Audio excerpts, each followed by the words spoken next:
Hi, everyone, and welcome to another edition of the Movie Kit podcast. I'm your host, Kit Bowen. We got a great show for you today. We're going to talk about three movies, actually, but the biggie that's opening up this weekend, Predator, Badlands. And joining me in this review conversation is my very good friend, Joel Amos. Joel, how are you? I'm quite well, thank you. All right, so yeah, let's just jump into it. Predators, Badlands. It is directed by the same guy who did Prey, so he's definitely got a very strong foothold in the Predator franchise. The description here is a young Predator outcast from his clan finds an unlikely ally on his journey in search of the ultimate adversary. It stars who plays I don't know how to pronounce this man's name. Dimitrius Schuster-Koloamatangi plays the predator named Death. And I was it the very first predator? He goes, "You're one ugly son of a bitch." Is that what Schwarzenegger says?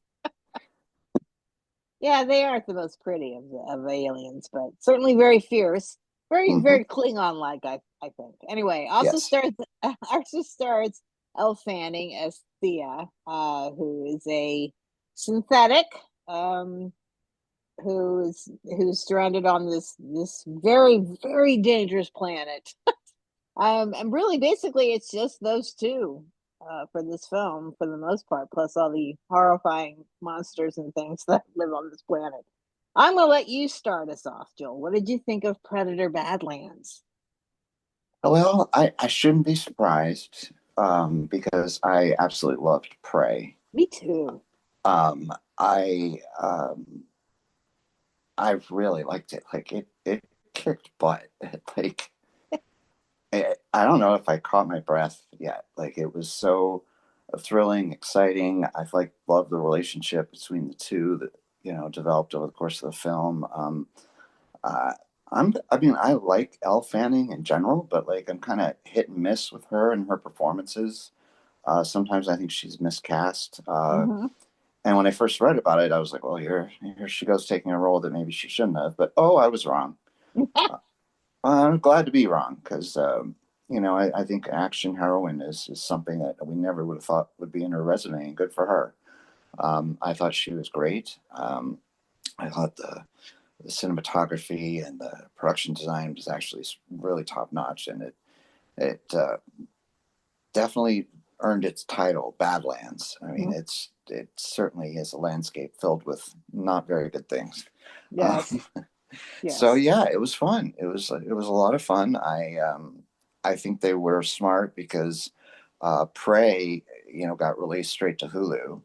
Um, and I think they, universally was just beloved. And they were like, oh, wow, we probably should have released that in Right. theaters. So that's probably why this one's in the theaters and they're toting it on IMAX and they're going for it as they should. And it's a good one. Yeah. I loved this. Yeah. You're right. I mean, I think this guy Trachtenberg is Dan Trachtenberg has a real sense of it. I mean, Prey was such a surprise, you know. Yeah. I mean, it was just straight up action, but taking place in the 1800s. So and a Native American Yes. girl is the one who's going to be the heroine. It's just so well done. Love that Um, aspect. yeah, I mean, I think all the Predator movies actually have been pretty good in my opinion. Maybe the second one or the third one, or I don't know. I mean, the first one came out and the you never really knew anything about this alien being, who's just out to get trophies and stuff. So, um, you don't really know anything about him, and he's just the monster of the film, right? Well, as we've gone along, we've gotten to know a little bit more about them, but I feel like this one, finally, we really actually understand the culture of these creatures called Jaya, Yuntja, right? Jaya, something like Hmm. that. That sounds about right. So that's the name of the. I think that's the first time we've ever had an actual name of the species. So, and they're Yeah. very, they're a warrior culture. Like I said, very very Klingon like in aspects, and the main predator guy in our film, Deck, he's a he's considered a runt, and they Hmm. get rid of runts. So he's supposed to be killed by his brother, but his brother instead sort of rescues him and sends him on his way to try to prove himself. So um, that's kind of the premise of the film, is that this warrior who's been considered a weak link in their in their clan chain. He needs to prove himself, and to prove himself is to go to this horrible planet where everything on it can basically kill you, including this giant ass monster called the Kalisk. And so that's the overall premise. But then when he ends up sort of having to take on the Elle Fanning character, she is only half of herself is there, because the Kalisk took her legs away. So but she's highly intelligent, talkative, she can't stop talking, and she sort of gives the rundown on what's going on and what this planet's all about. And then you come to find out that she's part of the Weyland-Yutani Corporation, man. Hmm. So we've got an alien crossover right there. And they are once again hunting down horrible things to take back to wherever they're going to take them back to study them and make them bioweapons. I don't know if you watched Alien Earth. Did you watch Alien Earth, John? Yes, yes, Was it not great? yeah, yeah. And we I had really a didn't talk about it. I had a feeling it. That's another one where I was kind of like, oh, I don't know, but each week I was like, wow, okay, wow, Yeah, okay, yeah, wow. yeah. It was a slow burn, but it was also Yes. really, really well done. And the idea that these rivaling corporations trying to get a hold of this alien horribleness out there, and the inventiveness of all the aliens too, I think is pretty spectacular. But this particular alien, the Kalisk, is hard to kill because it regenerates the minute you do cut off anything. It just grows it right back. So it's going to be a little hard for Deck to get it as a trophy. But um, you know what? Why I love this film is I don't think I've laughed harder at a Predator movie. Oh yeah. There's a lot of comedy in this. I mean, I've read headlines, they're calling this a buddy comedy you didn't know you Hmm. needed, and it's like it kind of is. Um, Well, it's a classic formula. You know, it is. Yes, it's it's been around for so long because it works. I know. I know it does. Yeah, and it just these two, going on this trek together, it's just hilarious. And Deck, you get to hear what they actually say now too. That's the other great thing, and he's got a sense of humor, sort of. Mhm. And and then they've kind of come across this little creature thing that looks kind of like a cross between a monkey and I don't know what. It looks more like a monkey. We don't want to give too much away about it, but you know, it's just it kind of clings onto them, as far as being wanting to follow them when doing what they're doing. Anyway, long story short, you had all of these elements and they just melded well together.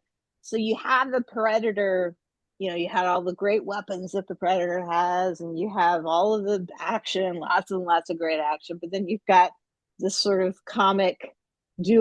buddy comic duo. And, when it ends, they're thinking about making this, continue on, which I'm very excited about. I think it would be a really cool little set of films if they wanted to continue on with these characters. I was actually pretty happy about that. So I think it's going to do gangbusters. What do you think? Yeah, I think it is too because I think people have been really yearning to go to the movies, and there hasn't really been that much these last couple of weeks that are I knocking know. people's socks off. And I feel like it's the time of year where people are, it's getting colder outside. People want to go inside and enjoy Yeah. them, and they haven't really given anything. And I think people are going to be very interested in this. And when they read the reviews, which are all great, it's certified fresh on Rotten Tomatoes. I think great. Yeah, it's gonna do Yeah. great. I mean, I think the Predator, uh, the cred of the Predator films definitely lends itself to bring people to movie theaters. So, Yeah. um, Yeah, I mean, I would give this a solid 5 stars. I mean, I had that much fun. Yeah, yeah, and again, it for what it is a 5 star. You know, it Yeah, is absolutely. It knows what it is. It never tries to be anything else. And I mean, actually, I would argue it does. It tries to be funnier than all the other ones yeah, and and it succeeds. succeeds. Yeah. Hello. Plus, this planet, you're right about the cinematography and production design and all of that. This planet is just, it's intense, you know, and Yeah. everything that he touches or whatever is like some sort of, you know, horrible thing that either explodes or cuts you or eats you or, you know, all of that. So my favorite little part, this is not giving too much away, my favorite part is where he sees that little warm bug on the plant and he Mm. kind of picks it up and it starts to like get bigger and bubbly and he's like, what? And he kind of throws it and then it explodes. And he went, huh, okay, there's that. I just That started happened. laughing, you know, from razor grass and I don't know. I loved that. I mean, that part of it was also very fascinating to me, this planet and all the things on it. But of course, the final confrontation is between the Wayland Yutani people who have set up shop there, and you know, and Deck and Thea together. So very satisfying. You know, I'm saying like Yeah. everything about it just didn't make me like roll my eyes or look at my watch or anything, and it wasn't too over the top. And yeah, Yeah. very, very, very good. But highly recommend if any of you haven't seen it yet. I think is it Hulu? I think it is Hulu. Yeah, Yeah. you're right. Too. Check out Prey. Yes. That'll give you a real good sense of this director, and you know maybe get a chance to see that, and then go see Predator Badlands because it really kind of follows suits in the way he perceives this franchise. So yeah, Yeah. top Very good. notch on my for me. Mm-hmm. Top Okay, notch. all right. So we're going to talk about a film that came out actually a few weeks ago, and of course now that I'm back from traveling, yay! We're Yay. just going to talk about it real quick. It's the Springsteen "Deliver Me from Nowhere" film that came out. You know, I think everyone was kind of thinking of it as an Oscar contender, you know, particularly because the Bob Dylan film from last year, Complete Unknown, was you know such a great success. And then this one, of course, is following Bruce Springsteen's story little bit, played by Jeremy Allen White, and it takes place during a period in his career where he's really starting to take off, but it hasn't become the huge phenom that he ends up becoming.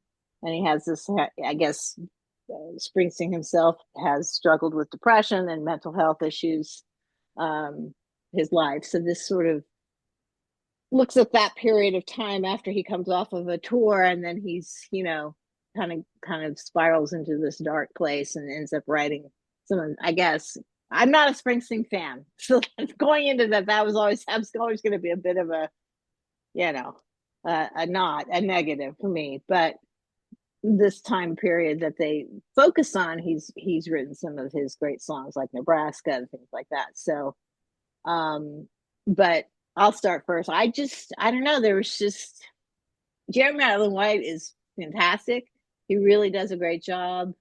You know, I think he brings parts of himself into the world, but he's certainly, you know, the mannerisms and whatnot, Springsteen, how he sings and that kind of thing.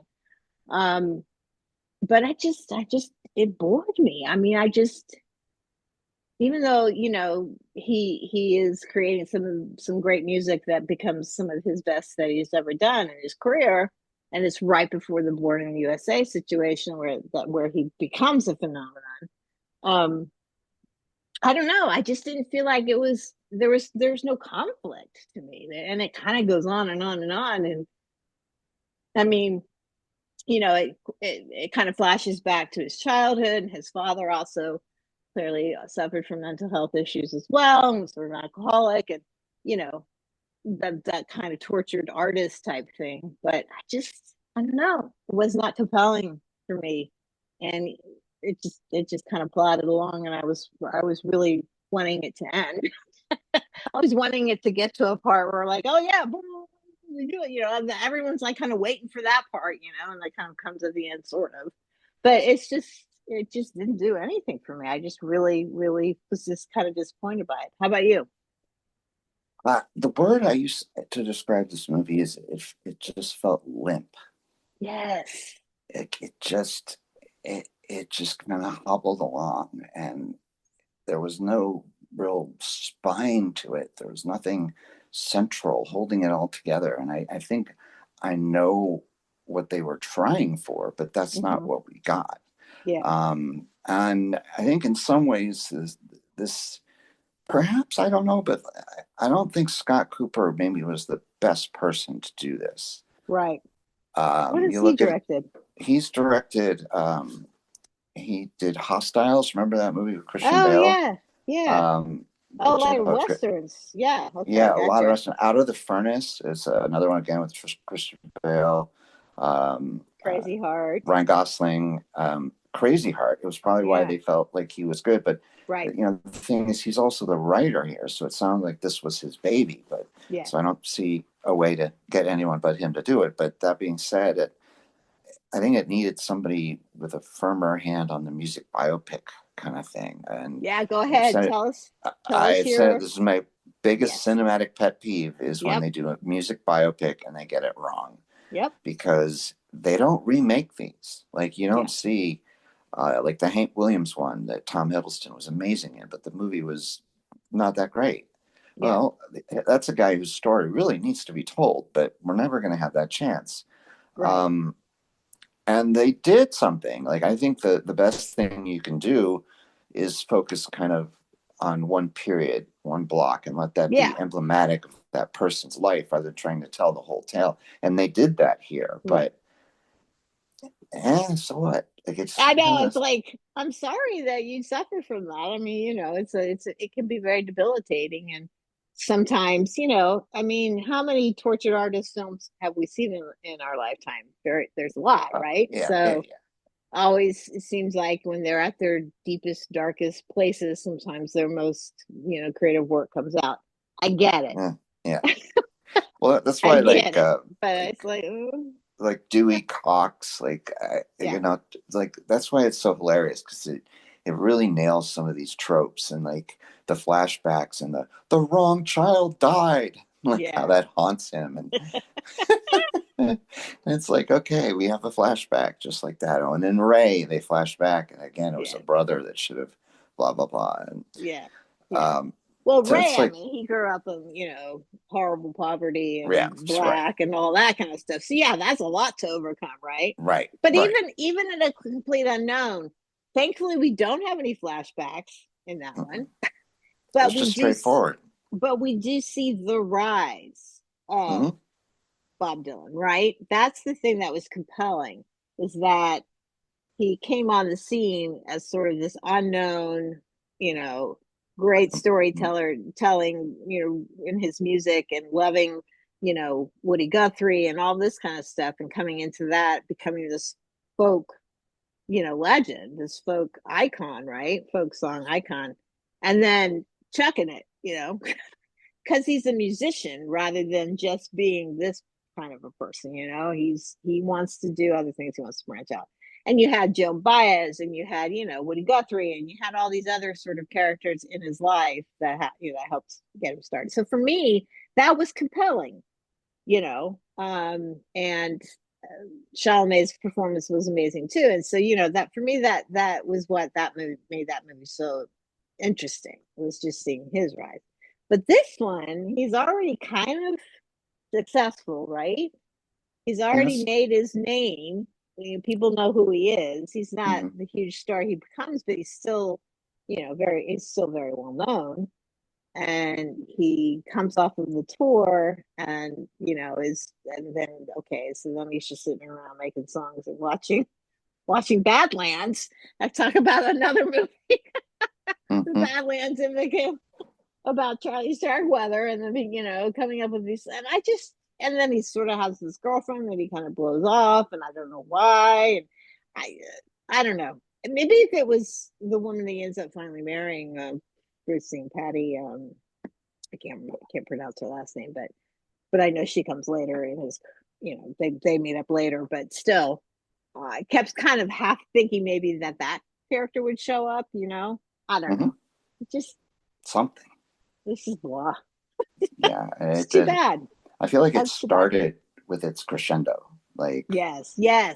that he's made it like, okay, now we're gonna go even further. And like, no, we're actually gonna withdraw to within. And I understand that Right. that's the story, but I don't know, maybe, Yeah.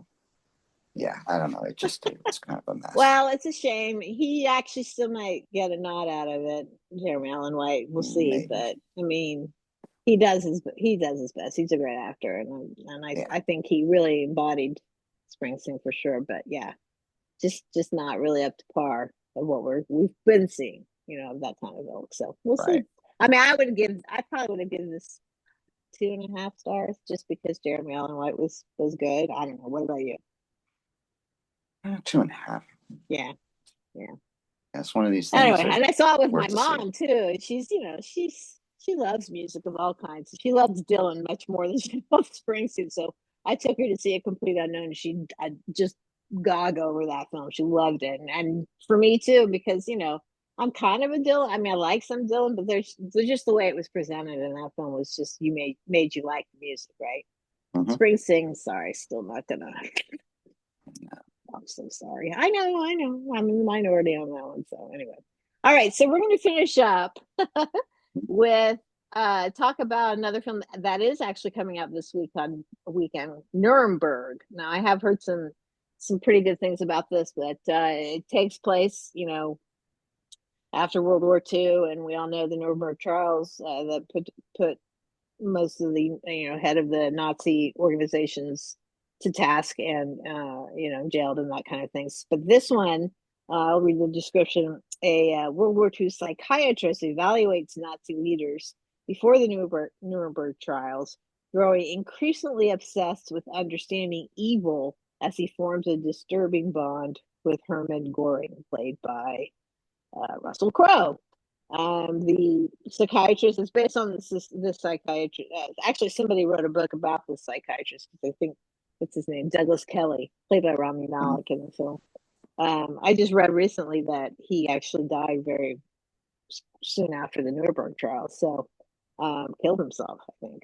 But anyway, it seems fascinating to me. Also, we also have Michael Shannon in it, Richard E. Grant, Colin Hanks. It's got a really good cast. John Slattery.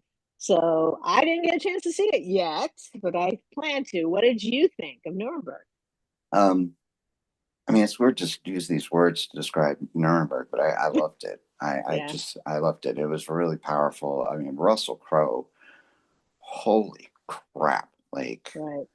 I mean, the epitome of evil, and also like always the smartest guy in the room, and he Yeah, just can outsmart anything, outsmart anybody. But he's got this thing which I never even knew. He was addicted to opioids, and so oh, it's funny kind of how they play with him to kind of, you know, some of these opiate addicts, they're like, I'll do anything just for a fix, and that's an element right, I didn't know. But like the fascinating part is Douglas Kelly, Rami Malek's character. It's right. he digs and gets to know Goring more and more. He's just taken with the depths of evil that people are capable of. And then they also talk about you know, is it possible that all of this happened, and how do people just let it happen? And there's this Yeah. message that I mean, seems that's kind of age old. timely. Yeah, Right, it is a timely. It's always going to be timely, right, but it is something that people are just I don't think historically, I don't ever think it's ever gonna, you know, quite, we can't quite understand what happened right. because yeah, It's but it's just so horrifying that so nothing, but unfathomable. Like, yeah, and that's the thing that Michael Shannon's character reiterates often is, you yeah, know, that as things get tough and uh, they having, you know, problems with, you know, who made you, you know, the law in this situation, blah blah blah. right, And this is right, a trial in Germany, trying Germans, and that was the point. right, But he says at one point, you know, like, why are we ending a war with a trial? Like, we ended the war. We ended the war. And he just says, we are ending the war with the trial so the world knows what happened so it never happens again. Yeah. And you Yeah. really get that sense. And that's, again, what makes Russell Crowe's performance so powerful, is that there's all of this. And he sits up there on that witness stand and he's just like, how dare you question me? Right. And he's got that It's sentiment. it's the you want me on that wall. Right. Like, Like you he's trying to not to be he's probably trying to save his skin by saying I had no idea, but then once you get him, you boil down well, you did, so of course I did, and why question me? And you can see how the authoritative evilness comes out, right? and yeah, and I think what aids this is that he was Hitler's second in command, and he was his most loyal person possible. But Hitler's dead here, and so in some ways he thinks he's the leader of Nazi Germany, even though Nazi Germany has surrendered and the war is over. But in his head, number two has become number one. Right. And the fellow prisoners, the Nazi high command, treat him as such. And that drives the guards insane. Like, just like the devotion to this is just, again, unfathomable. Like, you're still clinging to this after you've been exposed and the world thinks you are horrible. It's just amazing. It's just an amazing tale. And there are so many roadblocks and so many stumbling points that could have happened. And I just thought it was really told with a very, very even hand by director James Vanderbilt, who also co-wrote it. Yeah. Yeah, and I think there's going to be some Oscar buzz about it. I don't know about Best Picture per se, but maybe Rami Maybe and Russell. Yeah. Yeah, Russell and maybe Rami, because Rami was really good too. Yeah. So Well, he's a good actor. Yeah, I give it 4.5. Oh, okay. 4.5. Yeah. Well, you know what? I, as a psychiatrist, I feel like it's kind of like Mind Hunters, where, the FBI goes in to talk to these serial killers to try to understand why the hell they do what they do, right? Yeah. And, I'm sure not a whole lot was done with these knots, but this one psychiatrist did go in and try to figure it out. And I mean, it's like talking to a serial killer. I mean, it's the same kind of evilness that comes out. But also, yes, very much like serial killer, very much like Mind Hunters. Yeah. But like on a global scale. Right. Right. Like, this is a serial killer of millions. Like, yeah, that just is really, oof. Well, so, I will eventually see it. Yeah. But and I actually got a screener of it. It's a rare screener these days of movies that are coming in the theaters. Then people should go and see this movie. But I also would say that it is also a movie to be seen while you're feeling kind of safe at home, if you know what I mean. Yeah. And it's like, okay, I might need a break here. Let's go grab a snack and whatever. So yeah, it's a lot. Well, it's funny because, just real quick, and then we'll wrap up, that there's been 2 series that have come out in the last month or so about famed serial killers. The first one was on Netflix, Monster, the continuation of the anthology about Ed Gein, who was, basically inspired Norman Bates, inspired Texas Chainsaw Massacre, and apparently he did all these things. He was just a real weirdo, and you come to find out that he was actually schizophrenic. So people, like, voices were telling him these things, or he had conversations with things that weren't there, with people who weren't there. I mean, it's Ryan Murphy's over sensationalized, what I'm talking about, sensationalized take on something like this, right? I mean, and he always goes over the top, in my opinion. But it is interesting to note that Ed Gein eventually, with medication and everything, was very steady, very stable person living the rest of his life in this, mental institution. And he never quite understood why, all of these serial killers and everything would come to him, write to him, and that kind of stuff. So it's just, it's interesting about that. The other one, though, that's on Peacock is about Gacy. and it was Devil in Disguise, I think is the name of the series. And it was really well done because you do, it wasn't overdone in that sense of showing him killing all these men and whatnot, but it was really, really, really focused on the families of the victims, and each episode was named for one of his victims or a couple of his victims, and then you kind of see, you never see him really killing them, but you see them as just being young men or boys, in some cases, children, living their lives and that kind of thing, and whether or not they actually had family or not, but then you see the family interactions. And then of course you have the guy who played Gacy, and he was really good. I'll see if I can find his name. But Michael Sherness, I think that's his name. Let's see. Yeah, Michael Sherness.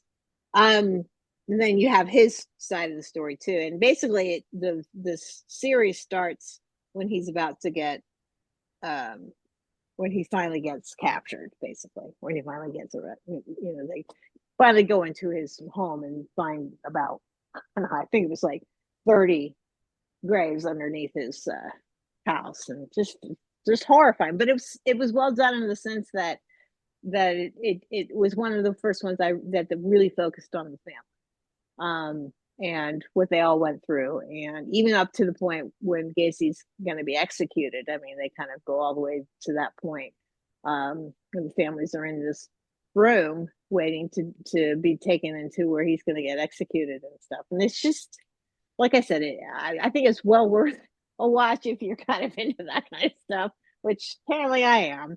But so you haven't seen it yet, right? Or do you have Not that one. Okay. But yeah, I don't know why. Like the Ryan Murphy ones are all very much Ryan Murphy, but I don't know, I didn't like this one, past one, as much as I liked the other one. So no, that's what I was gonna say. I really like the other ones. Yeah. Like so I was like, okay, I'll watch it, and then like next thing I know, I binged the whole thing. Yeah. But like not so much with this one. Yeah. But yeah, those usually are more hit than miss. Exactly. But I highly recommend it. And I think it's just on Peacock though, unfortunately. Yeah. So people don't have that. But it was good. But anyway, those are some of the things we're watching these days, guys. Look, yes. Predator Badlands, go see it on the big screen. It's great to watch it on a big screen. And I think it's going to do well, and hopefully we will have some sequels to it with this new merry band of characters. Traveling on, and Nuremberg as well, if you have a chance. But I'm sure that's going to stream at some point here pretty soon too, I'm sure. So if you don't get a chance to see that in the theater. But thanks, Joel, of course. Welcome. Always thank you. I think we had some good ones coming up though. I think Running Man, yes, I believe that one's next week. That one looks fun. I'm all about Glenn Powell. He's just a cutie. So speaking of shows, have you watched Chet Powers? I haven't. No, it's really good. Is it good? Yeah, it's really good. It's on Hulu. Okay. It's got a lot of heart, surprisingly. Some people are like, I wish it was funnier. I'm like, well, it's funny enough, but he's just a sweetheart, and right. I don't know. All right. I know. There's so much to watch. So much. And the new Vince Gillian show from Breaking Bad, Better Call Saul. His new show starts tonight. I'm going to watch that too with my husband. Probably we're big Vince Gillian fans. I mean, Rhea Shearhorn from Better Call Saul. She's just, she was so good in that. So I'm excited about it. I hear it's really, really good. Also, the Frankenstein movie is just dropping. Yes, Frankenstein is going to be on Netflix. Yep. So guys, hang tight. We're probably going to do that one next week along with Running Man. Yep, sounds good. So tune in at that time. And thanks, Joel, again for joining me. And you can see all of Joel's reviews too. I'm not sure. Are you you're still doing stuff for Movie Mensch, right? Yeah. Yeah. Okay, good. So go to the moviemensch.com, guys, and check out Joel's reviews and whatnot. And we will definitely be back soon to talk about more movies. So take care, everyone, and See you at the movies. Bye. All right.